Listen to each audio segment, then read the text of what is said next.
spoke with Councilor Green. Apparently, he's going to be running a little bit late, so I'll start the meeting. I'm joined by it appears just Councilor Hogan at this point.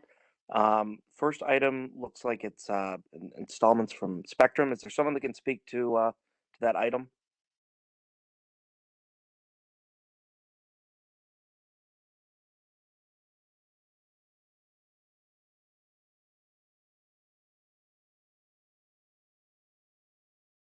I don't see Mr. Proack, so as Frank Kaliba, the city's chief administrative officer, I don't have it right in front of me, Councilor Carney, but to the best of my recollection, we're working with Spectrum to install internet service at 5 community centers throughout the city.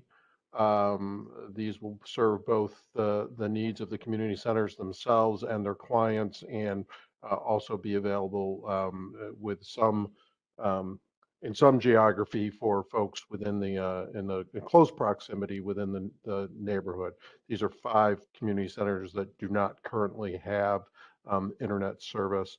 They're centers that 3 of which I believe 3 of which we own and 2 we do not, none of which we operate, but we do provide the infrastructure.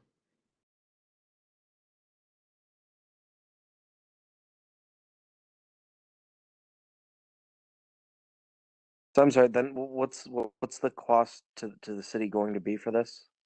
Is it just are we taking on the cost of actually paying the monthly fees for the internet, or is this something that each facility is going to have to deal with in their budget themselves? No, we're taking on the cost of providing it.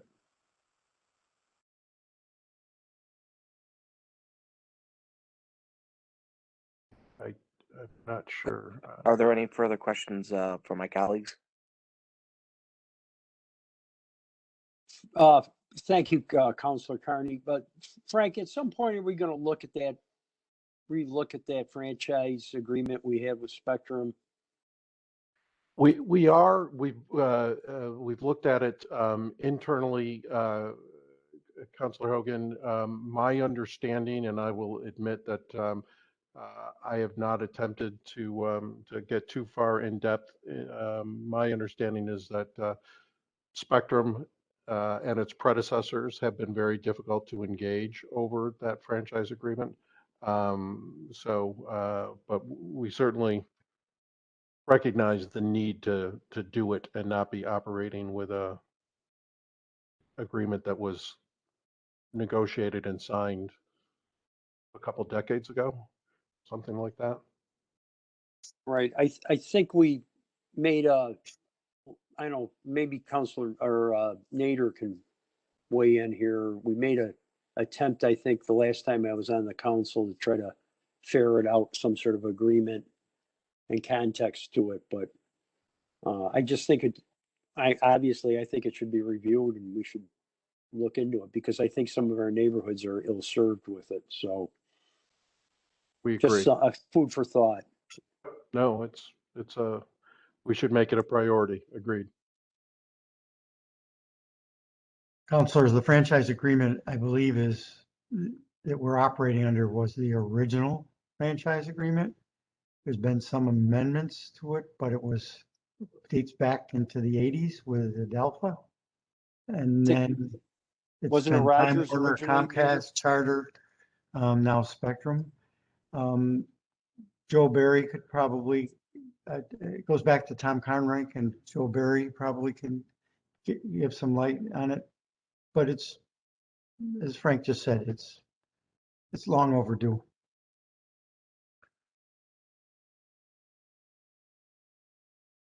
So Carney.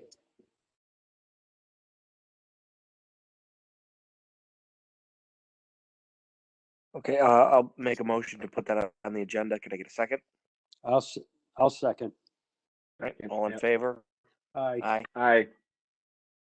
Okay, great. Next item is Cogent Communications, an accounting error.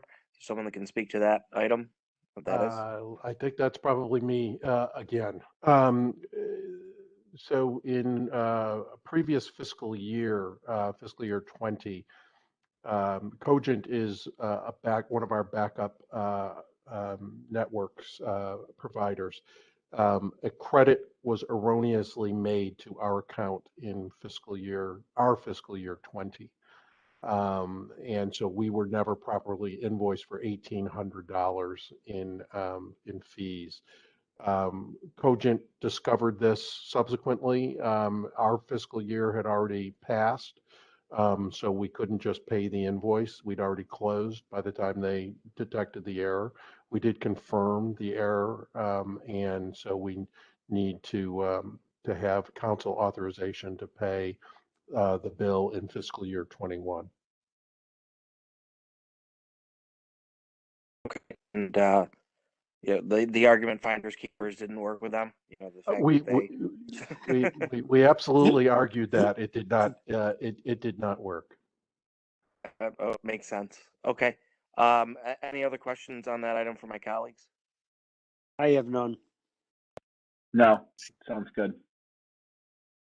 Okay, I'm going to make a motion to put that on the agenda. Can I get a second? Second. All in favor?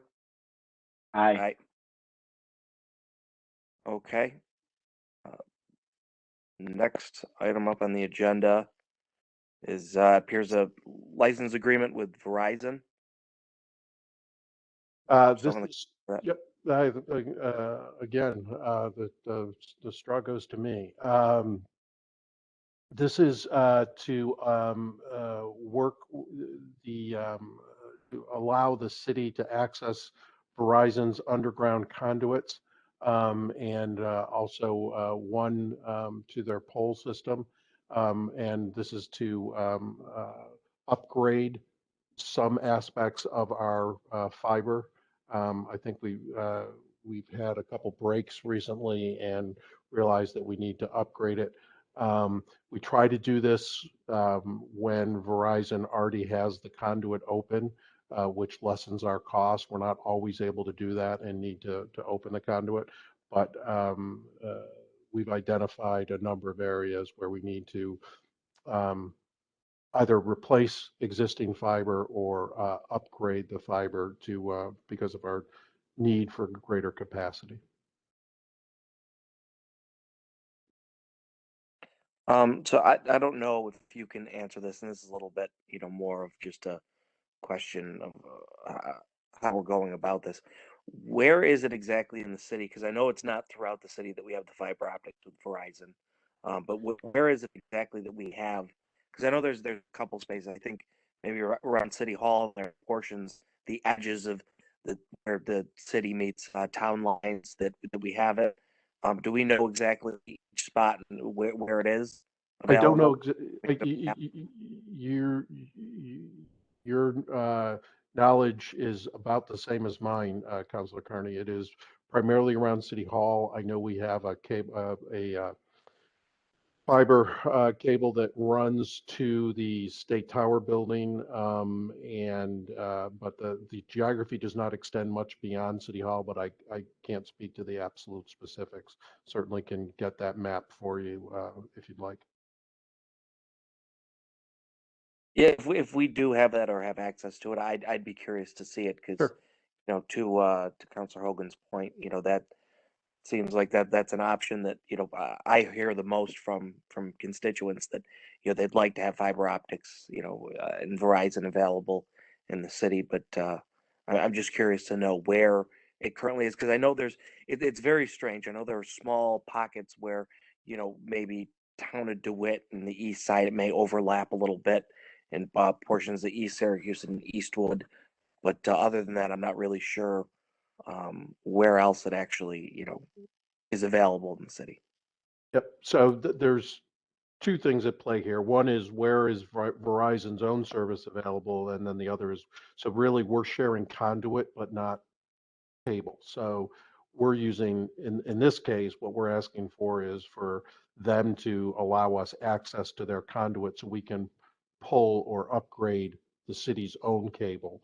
But and again, I don't know the specific areas where that needs to be replaced or upgraded. But you are correct, Councilor Carney. There are places where Verizon has its own cable, And in some parts of the city, they provide fiber optic service, and in other parts they don't. So that map I don't believe we have readily, but I think we can probably obtain from them.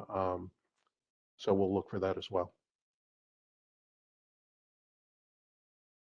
Okay, any questions on this item from my colleagues? No, I'm set. Thank you. No, I'm set as well. I'm gonna make a motion to put this on the agenda. Can I get a second? Second. All in favor? Aye. Aye. Okay, it appears that the last few items are with law for, I believe, settlements. There's someone that can just speak to that. I assume we're probably gonna have to be briefed on specific in executive session, but I'm correct in assuming that all three are just settlements. Correct. Yes. This is Todd Long with the Law Department. Yeah, that one, that particular settlement, Deborah Mills Allen, would have to be discussed in executive session.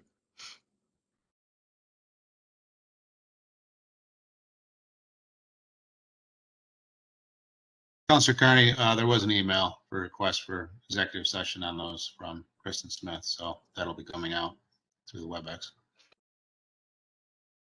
Okay, then I guess those last three items, let's just make a motion for each of the settlements to put them on the agenda. Get a second. I'll have a second. All in favor? Aye. Aye. Okay, and if I'm not mistaken, I believe the 6 items are that's that's all of them. Is there correct? Is there anything more than that? There was an additional item. I don't know if the letter got in time. It was to engage a consultant to complete the Kronos implementation over the next couple of years, and I'm looking to Budget Director Rudd to see if that letter got. We were scrambling this morning to revise the letter. I don't know. I if it think got we're in or still not. scrambling. So I thought we gave a letter to the clerk for the Telestaff Kronos implementation after the RFP review, which Councilor Green was on, and a bunch of edits back and forth. So some version went to the clerk recently. I don't know if he shared it, but I mean, in theory, we'd like to have it. He literally just called me and I was like, tell me something about it. So I don't know if he's on, but I'm sorry, counselors. This is Jessica Brandt with API. I am sending this letter out to the committee right now as we speak via email.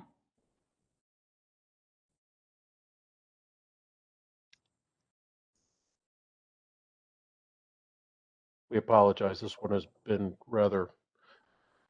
It's large and complex, and we've been working on it to try and get it in under the wire.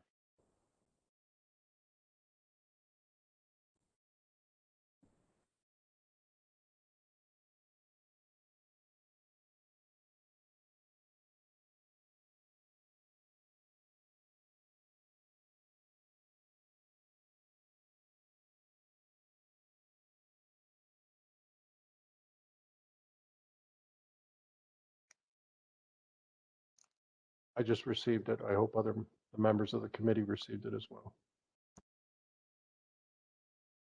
I just have a quick question of the budget director on that letter. I just received it myself to review it.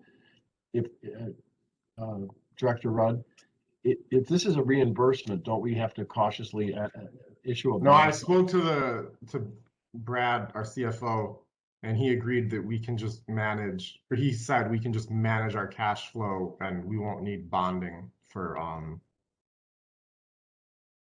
Okay. to reimburse. Basically, as we go, we'll get reimbursed from the state and we'll be fine. Okay, but just so That you was know, part of why I ended up doing it just for 1.5 million instead of 1.9. So to the extent there's any capital money needed, we'll seek that authorization later. okay, I just want to go on the record that normally, even if we get reimbursements, we authorize a bond. We don't necessarily issue it, have a means to pay for the program, just in case the reimbursement runs behind our ability to pay. That's why we do it. But if your opinion is we don't need to do that, I guess so. But you can't come back and bond for it after we authorize it. It has to be done at the time of the authorization. Right. I mean, I had that conversation with the CFO and he just said, we don't need to do it for that. We can manage it. Okay.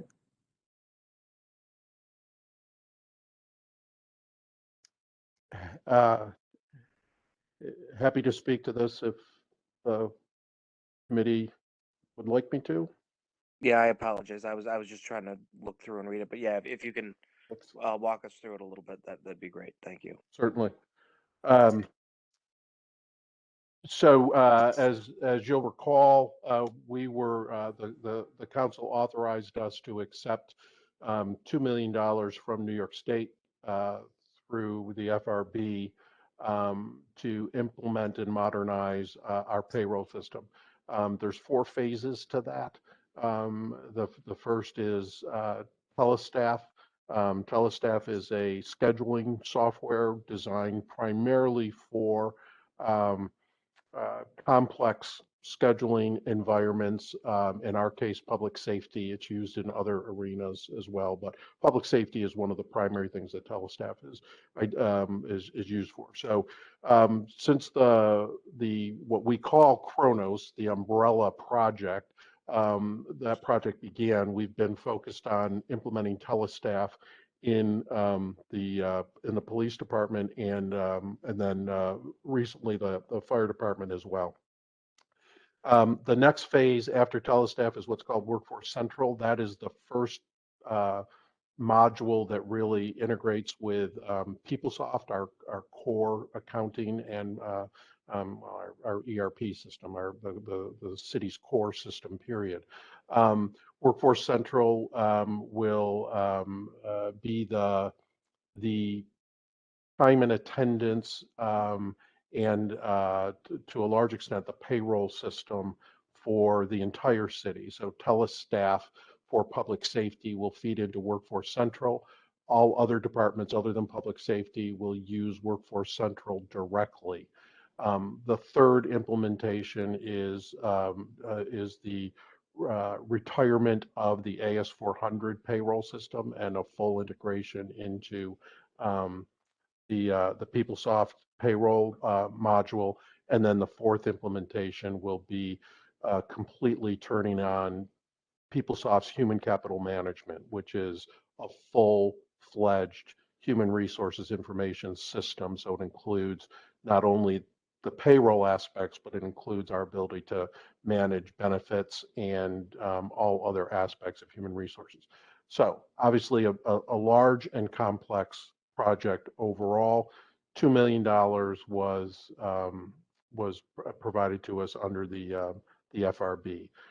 We have spent, I don't know, about $500,000 of that, give or take. I think it's somewhere just over $450,000. Originally, the provider, the vendor for all of that software, Kronos, they've since changed their names, but for convenience, let's call them Kronos, was intended to be both the vendor and the consultant that was leading us through the design, development, and implementation. Frankly, we did it in milestone sections, so the 4 phases that I just described, each of those we were engaging with Kronos separately, and we predicated moving to phase 2, 3, and 4 based on their performance in phase 1. So the upshot is it's still the right product. We're delighted with the product. It's working. It's been a tough slog to get it up and running in the middle of COVID because there've been so many dependencies that fell through, but it's the right product.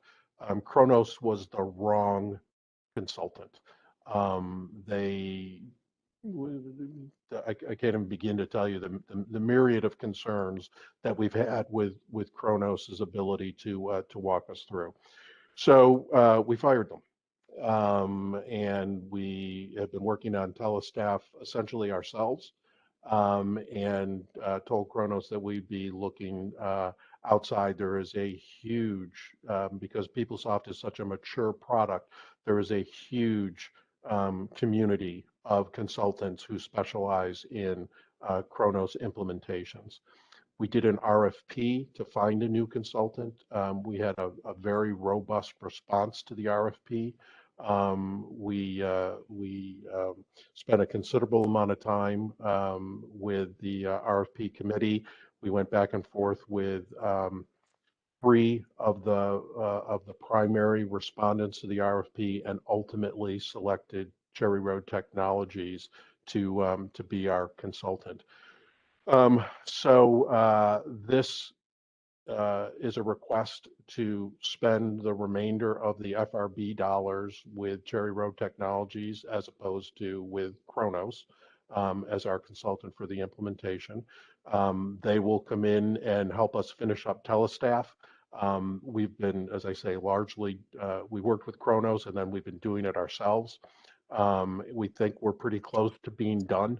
But the folks at Cherry Road will bring in their experts and help us confirm that we're done, help us identify any gaps, and do that last bit of design and development so that we can bring Telestaff live, and then they will bring us into beginning to implement Workforce Central.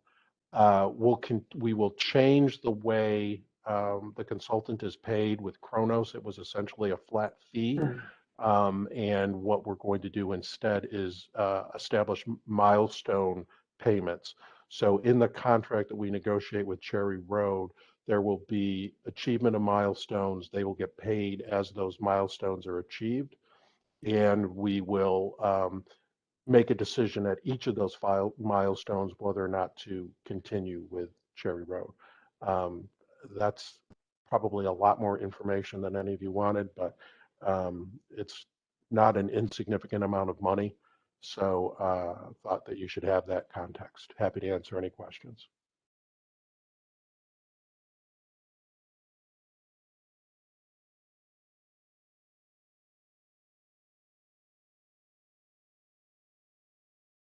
Frank, and thanks for that informational prelude, I guess, to probably a committee meeting. But who's Cherry Road? Are they a local outfit? They are not local. Where are they from? They are from the core group is from New Jersey. The lead consultant actually had my job with the city of Houston and did a Kronos implementation for the city of Houston, including public safety. He'll be their lead consultant, but the core group is out of New Jersey. So what we did is we fired Kronos, but we're hiring this Cherry Road because they're expert at implementing Kronos. Yes, sir. Okay.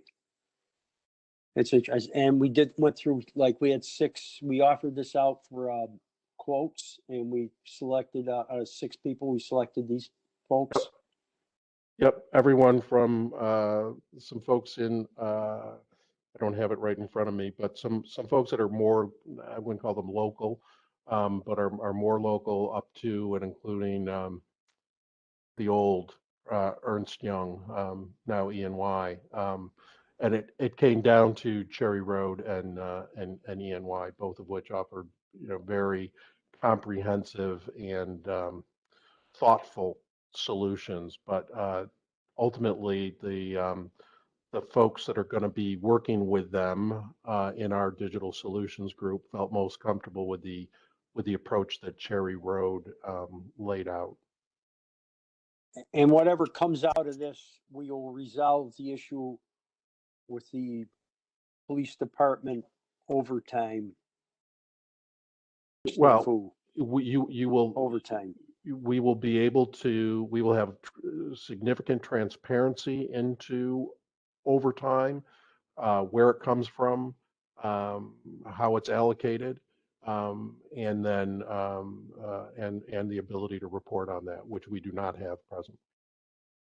Okay, thank you. So, I guess my question is, I guess we decided on Cherry Road because we feel confident that this individual that's going to be leading their team, when he was with Houston, they were facing a lot of the same issues that we were.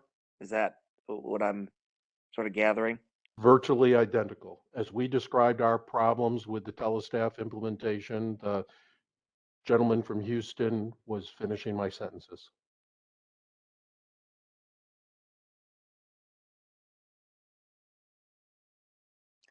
Councilor Carney, I could see moving this onto the agenda, but I'm sure that, I'm just maybe speaking out of turn here, but I'm sure there'll be a bunch of questions from our colleagues, and probably this will end up in a committee meeting, I imagine. You know, whatever Councilor Green wants to do with it. Counselor, I'd be comfortable with that if we wanted to move it and then hold a committee meeting before we vote. And then if we need to hold it, we hold it. But I think that's probably the best way to make sure everyone gets a chance to kind of digest this, because it is a lot going on here. Yeah, I definitely have a lot of questions. I don't know if, like, as Councilor Hogan points out, if now is the best time, or if we, you know, save some for the committee meeting. But Frank, when you talked about the identical problems that other municipalities had, was the AS 400 part of that dynamic? So the AS 400 was the Cherry Road and their consultants have done AS 400 retirements in the past. That was not specifically what I was referring to in Houston. The problem with SPD, as you're modernizing their system, is it's a paper-based system with a lot of work rules that have not been codified. So they are, you know, past practice. And so codifying all of that so that you can move it into a modern payroll system is very, very difficult. And as we discovered, frankly, we thought the design was done in December. And we discovered in engaging the deputy chiefs that, in fact, there was a significant amount of design and development that had been missed because of assumptions that were made on both sides, both our side and SPD. So it's a very complex network of rules that is not consistent even across the entire department. So patrol manages their schedules and their payroll differently than the investigative unit does. In fact, what we discovered is there's up to 16 different approaches to scheduling and payroll. We're obviously refining that and working hard to make that one or two, but that's where the complexity came in, Councilor Driscoll. And what would that, just so, if you don't mind me digging a little deeper on context there, what are the 16 different styles? What is that, you know, what does that kind of involve? Where does, you know what I mean? I guess I'm just confused as to what that would refer to as the 16 different types. So it's the rules about the different ways that schedules are implemented, the way shifts overlap, who needs to be on a particular schedule, what the minimum force on duty is, how those are supervised, who has the authority to call somebody in, when that person who's called in has the ability to agree or refuse or bid. Each of those there are set rules in the contract, but there are also, as we discovered, a large number of practices that have grown up over the decades. Gotcha. Thank you.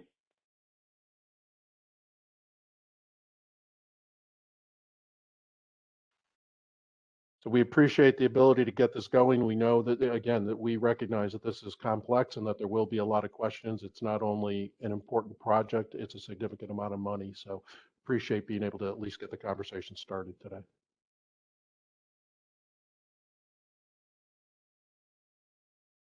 Are there other questions from councilors on this? So if not, then what I would recommend is that we move this forward. And then Frank, if you and Amanda from our office can connect and try to find a time that would work for a committee meeting that we could have the whole council go to, because otherwise I think we'll have the same, even in the finance, we'll have the same questions that the rest of the council will have. So it makes sense to do that once and make sure that was part of it. We'll get right on it, Councilor Green. Thank you. Is there a motion to move this forward? Move it there, Counselor. And a second? Councilor Carney, would you second it? Yep. Yeah. Second. Can you hear me?